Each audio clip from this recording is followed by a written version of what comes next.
नमस्कार दोस्तों, मेरा नाम है अभिषेक और स्वागत है एक बार फिर से आप सभी का editorial with Abhishek YouTube channel में। दोस्तों, आज के एडिटोरियल में बात हो रही है इंडिया के मैरीटाइम फ्रेंड यानी इंडिया के समुद्री पड़ोसी देश मालदीव्स की। अब दोस्तों, हाल ही में मालदीव्स की एक क्रिमिनल कोर्ट ने मालदीव्स के जो फॉर्मर प्रेसिडेंट थे अब्दुल्ला यामीन, उनको 11 साल की लंबी सज़ा सुना दी है। ठीक है, और दोस्तों ये सज़ा मनी लॉन्ड्रिंग और कुछ करप्शन चार्जेस के बेसिस में सुनाई है। ठीक है, तो अब्दुल्ला यामीन यानी मालदीव्स के पूर्व राष्ट्रपति दोस्तों हमेशा से ये भारत विरोधी और चीन समर्थी नीतियों को अपनाते आ रहे हैं। तो दोस्तों, मालदीव्स में चल रही इस डोमेस्टिक पॉलिटिक्स, इस अंदरूनी पॉलिटिक्स से भारत में क्या इम्पैक्ट पड़ेगा और भारत इसको किस नज़रिए से देख रहा है, इन्हीं सब मुद्दों से रिलेटेड होने वाला है आज का हमारा कंप्लीट एडिटोरियल। तो दोस्तों, बिना देरी करे हुए चलिए शुरू करते हैं इसकी कंप्लीट एनालिसिस। तो दोस्तों, आज का एडिटोरियल की टॉपिक है फ्रेंडली नेबर्स। अब दोस्तों, फ्रेंडली नेबर्स यहाँ पे साफ तौर पे रेफर कर रहा है मालदीव्स को, क्योंकि दोस्तों मालदीव्स इंडिया के स्ट्रैटेजिक पॉइंट ऑफ व्यू से बहुत ही इंपॉर्टेंट डेस्टिनेशन है। इंडिया ने बहुत सारे इंफ्रास्ट्रक्चर प्रोजेक्ट्स और बहुत ज़्यादा निवेश किए हैं मालदीव्स देश के ऊपर। ठीक है, तो दोस्तों अंदर क्या लिखा है, India must boost ties with Maldives without taking side in its politics. अब दोस्तों, इंडिया को इस समय क्या करना चाहिए, इंडिया को वहाँ के जो अंदरूनी पॉलिटिक्स चल रही है, अंदरूनी राजनीति चल रही है, उस पर ज़्यादा ध्यान ना देके इंडिया को अपने संबंध मालदीव्स के साथ और ज़्यादा मजबूत करने पे जोर देना चाहिए।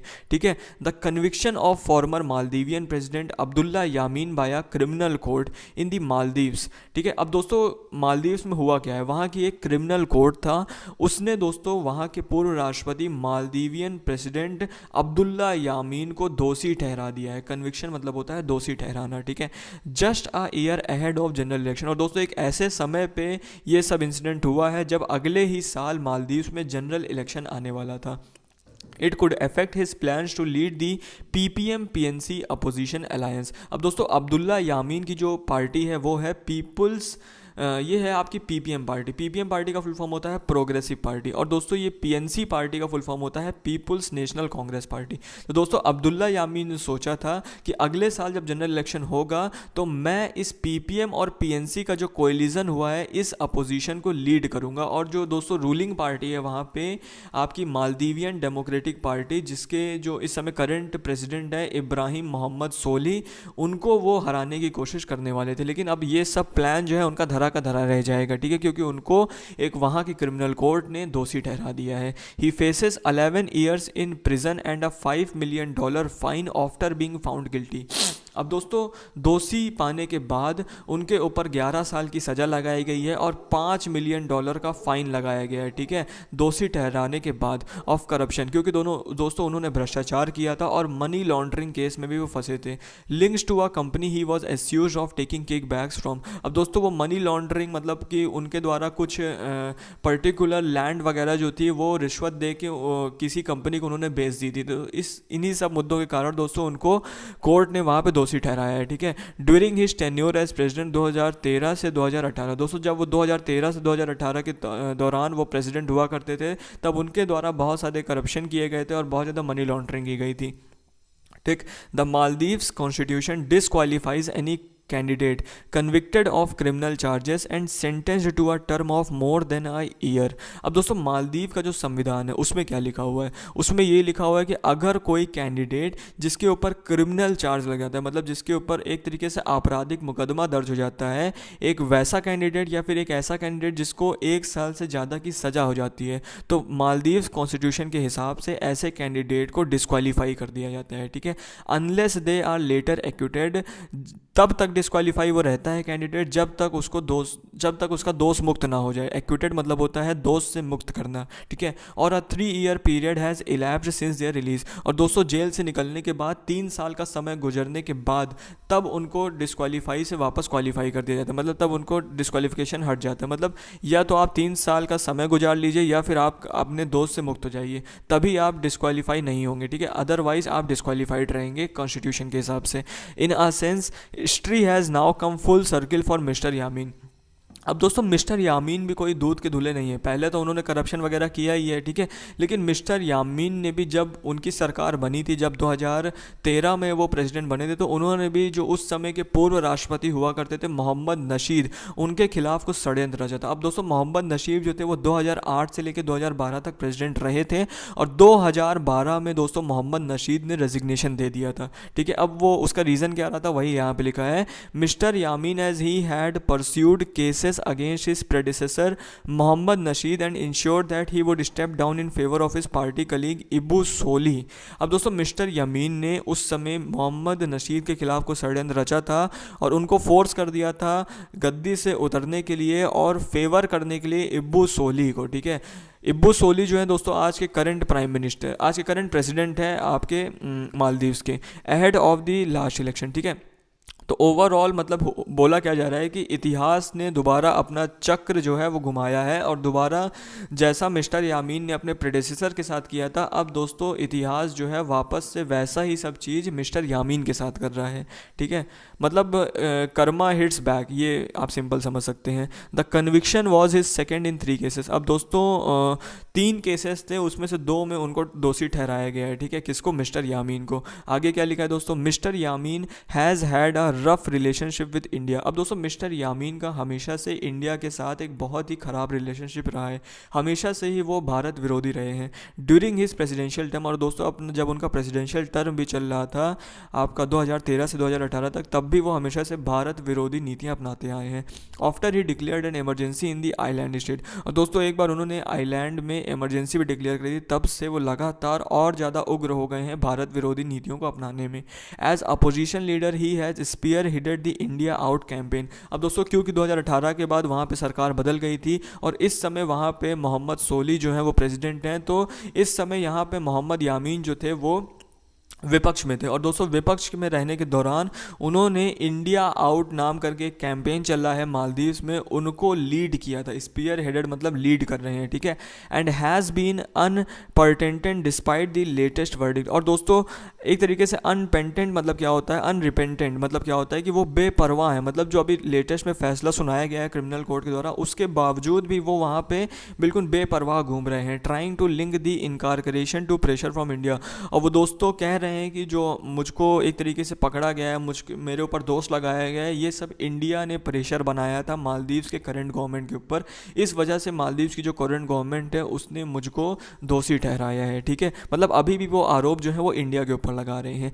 Given the inimical relationship as well as Mr Yameen's past close links with China. अब दोस्तों इनिमिकल रिलेशनशिप मतलब होता है दोस्तों शत्रुतापूर्ण संबंध, ठीक है। मतलब हमेशा से इंडिया का और मिस्टर यामीन का एक तरीके से शत्रुतापूर्ण संबंध रहा है, और मिस्टर यामीन जो है उनका चाइना के साथ बहुत ही अच्छा संबंध रहा है। There may be some relief in South Block over the possibility of Mr Yameen's disqualification. अब क्योंकि दोस्तों जो मालदीव्स की संविधान है उसके अनुसार अगर किसी भी कैंडिडेट को जेल हो जाती है 1 साल से ज़्यादा, तो वो कॉन्स्टिट्यूशन के हिसाब से डिस्क्वालीफाई कर दिया जाता है, ठीक है।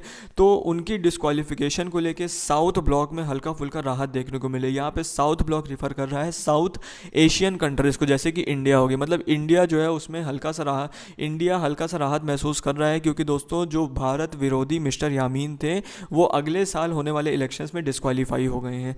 How ever the government needs to tread carefully when it comes to domestic politics roiling its close maritime neighbour. अब लेकिन तब दोस्तों बात आती है वहाँ के डोमेस्टिक पॉलिटिक्स, वहाँ की जो अंदरूनी पॉलिटिक्स है जो कि उसको रॉयल कर रही है। मतलब रॉयलिंग मतलब होता है इरिटेट कर रही है, एक तरीके से तंग कर रही है पूरे मालदीव्स को। जब बात आती है इस डोमेस्टिक पॉलिटिक्स को, तो इंडिया को बहुत ज़्यादा सावधानी बरतनी चाहिए, ठीक है। मतलब बेफालतू कमेंट्स नहीं करने चाहिए वहाँ की डोमेस्टिक पॉलिटिक्स में। India's infrastructure aid, credit lines, loans and commissioning of various project. अब दोस्तों इंडिया जो है बहुत तरीके से निवेश किया हुआ है इसने मालदीव्स पे, वहाँ पे बहुत ज़्यादा इंफ्रास्ट्रक्चर बिल्ड कर रहा है, क्रेडिट लाइंस देता रहता है, लोन्स वगैरह देता रहता है। और दोस्तों बहुत सारे मेजर प्रोजेक्ट्स में इंडिया पार्टिसिपेट कर रहा है, जैसे कि ग्रेटर माले कलेक्टिविटी प्रोजेक्ट है। माले जो है वो मालदीव्स का कैपिटल है, ठीक है। हिनामुद्दू एयरपोर्ट जो है वो इंडिया के द्वारा बनाया गया, हुलुमाले क्रिकेट स्टेडियम जो है वो इंडिया की हेल्प से बनाया जा रहा है, ठीक है। हैव मीन्ड हाई विजिबिलिटी, मतलब ये दिखाता है कि इंडिया जो है बहुत ज़्यादा विजिबल है, मतलब इसकी जो दृष्टि है बहुत दूर तक है, बहुत ज़्यादा ऑप्टिमिस्टिक है, ठीक है। In addition close ties and high level military exchanges since 2018 have raised speculation that India is eyeing a base. अब दोस्तों वहाँ पे जो एक कैंपेन चल रहा है, इंडिया आउट कैंपेन, वहाँ पे लोगों का मुख्य रीज़न ये दे रहे हैं कि इंडिया जो है यहाँ पे अपना मिलिट्री बेस बनाने की कोशिश कर रहा है, मतलब इंडिया की तरफ से बहुत सारे मिलिट्री पर्सनल्स आ रहे हैं मालदीव्स में और वो मालदीव्स को एक तरीके से घेरने की कोशिश कर रहे हैं। लेकिन ऐसा नहीं है दोस्तों, इंडिया जो है हमेशा से कुछ डिफेंस इक्विपमेंट्स वगैरह जो है वो मालदीव्स को सप्लाई करता चला आ रहा है, मतलब मिलिट्री एक्सचेंजेस होते रहते हैं इंडिया मालदीव्स के बीच में 2018 से लेके। इस वजह से दोस्तों इंडिया जो है वो अपने जो मिलिट्री पर्सनल्स है वहाँ पे उनको ट्रेनिंग प्रोवाइड करने के लिए एक तरीके से वहाँ पे अपने मिलिट्री पर्सनल्स को भेजता है, लेकिन वहाँ के लोग सोचते हैं कि ये अपना बेस बनाने की कोशिश करे, तो इसी वजह से वहाँ के लोग जो हैं वो इंडिया आउट कैंपेन का समर्थन कर रहे हैं। मेन खास तौर पे जो वहाँ की जो विपक्षी पार्टियां हैं, ठीक है। Even as the Solih government has been prompt in countering Mr Yameen's allegations, लेकिन दोस्तों वहाँ की जो करंट सरकार है, वहाँ की जो करंट एक तरीके से प्रेसिडेंट है, जिनका नाम दोस्तों है आपका सोली, ठीक है, तो वो हमेशा से मिस्टर यामीन के द्वारा लगाए जा रहे इंडिया के खिलाफ आरोप को हमेशा से उसकी आलोचना करते आ रहे हैं, ठीक है, और हमेशा से उसको काउंटर भी करते हैं, condemning the India out campaign. और दोस्तों हमेशा से जो सोली हैं वो इंडिया आउट कैंपेन की कड़ी आलोचना करते हैं and arresting a senior opposition leader for threatening violence against the Indian high commission. और दोस्तों अभी हाल ही में भारतीय उच्चायोग के खिलाफ एक वहाँ के सीनियर लीडर ने कुछ धमकी दे दी थी, तो इसके वजह से वहाँ की जो सोली गवर्नमेंट है उसको उन्होंने तुरंत इस लीडर को अरेस्ट कर लिया। मतलब ये दिखाता है कि वहाँ की जो करंट गवर्नमेंट है वो इंडिया का फेवर कर रही है, ठीक है। The protest have gained some traction in parts of the country. और दोस्तों ये जो प्रोटेस्ट है इसने और ज़्यादा एक तरीके से चिंगारी पा ली है बहुत पार्ट्स में, कंट्री के बहुत ज़्यादा पार्ट्स में, ठीक है। While mister Yameen may not be allowed to run in the next election, हालांकि अब दोस्तों मिस्टर यामीन जो है वो अगले साल इलेक्शन में खड़े नहीं हो पाएंगे। This might make space for even more radical elements in the opposition combine. लेकिन इससे क्या होगा दोस्तों, हो सकता है कि और ज़्यादा रेडिकल एलिमेंट्स, और ज़्यादा तीव्र लोग, और ज़्यादा कट्टरपंथी लोग जो हैं वो अपोजिशन में आ जाएं और वो और बुरी तरीके से भारत का विरोध करें। New Delhi must keep a close watch on other part of Maldivian politics. अब दोस्तों न्यू दिल्ली को ज़रूरत है कि मालदीव्स की पॉलिटिक्स में एक तरीके से क्लोज नज़र रखे, including the drift between India's closest friend. और दोस्तों इंडिया के 2 क्लोज फ्रेंड्स रहे हैं और उनके बीच में भी थोड़ी बहुत दुश्मनी देखने को मिल रही है। एक तो है दोस्तों प्रेसिडेंट सोली जो कि करंट में प्रेसिडेंट है, और जो फॉर्मर प्रेसिडेंट नशीद हुआ करते थे, इन दोनों के बीच में भी कुछ कहा सुनी देखने को मिल रही है। तो इनके बीच में जो कहा सुनी है उसको भी हल करने की कोशिश कर रहा है इंडिया, ठीक है। Who is threatening to split the ruling Maldivian Democratic Party, क्योंकि दोस्तों मोहम्मद नशीद जो है वो एक तरीके से धमका रहा है प्रेसिडेंट सोली को कि मैं मालदीवियन डेमोक्रेटिक पार्टी जो इस समय रूलिंग पार्टी है जिससे प्रेसिडेंट सोली बिलोंग करते हैं उसको वो स्प्लिट कर देंगे, उसमें वो विभाजन कर देंगे, ठीक है। तो इंडिया को एक तरीके से दोनों ही चीज़ों पे कड़ी नज़र रखने की ज़रूरत है। Despite having obvious favourites in the polity, New Delhi must actively project the image of friendly and helpful neighbour. अब दोस्तों इंडिया का भले ही बहुत ज़्यादा एक तरीके से फेवर हो रहा हो वहाँ की पॉलिटिक्स से, मतलब वहाँ की सोली गवर्नमेंट से, लेकिन इंडिया जो है उसको इस समय बहुत ही सावधान रहना चाहिए और एक तरीके से जो अपनी इमेज बनी हुई है फ्रेंडली नेबर की और एक मतलब कि एक सपोर्टिंग नेबर की, उसको मेंटेन करके रखना चाहिए, ठीक है, विदाउट एक्सप्लिसिटली सीकिंग टू स्वे next years election in any direction. और किसी भी तरीके से ये संकेत नहीं देना चाहिए मालदीव्स के लोगों के कि वो उसके नेक्स्ट ईयर होने वाले जनरल इलेक्शन को अफेक्ट करने की कोशिश कर रहा है या फिर टिल्ट करने की कोशिश कर रहा है। तो आशा करता हूं दोस्तों आपको आज के एडिटोरियल एनालिसिस समझ आई होगी। कैसी लगी आपको एनालिसिस प्लीज़ कमेंट बॉक्स में टाइप करिएगा। Thank you.